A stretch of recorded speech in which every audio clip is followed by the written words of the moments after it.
Նիկոլ Փաշինյանը տեսեք դարձել է հասարակական համերաշխության դեմ սպառնալիք։ Ու նկատել եք իր ցանկացած այդ ուղեկցման միած սկանդալով։ Կարծես կանխամտածված Ասենք այն Մարալիկի ծերունական տարիքի հասած մարդկանց հետ այն վեճն ու մունաթը։ Ասենք երեկվա միջադեպը կամ այդ արցախցի կնոջ հետ միջադեպ չկա շաբաթ, որ ինքը ժողովրդի մեջ դուրս գա եւ նա սկանդալային պատկեր չստանանք։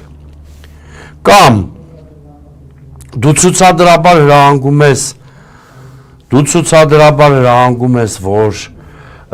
կանգնեք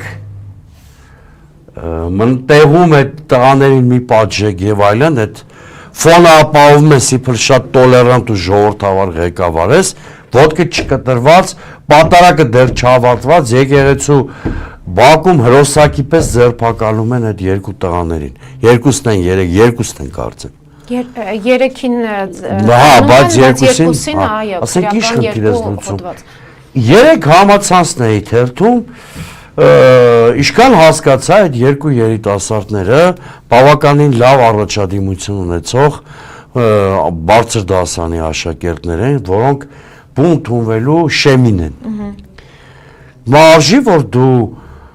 քինախնդրությամբ լցված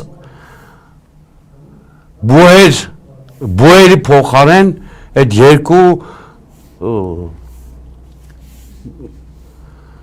երիտասարդներին ուղարկես հանցագործ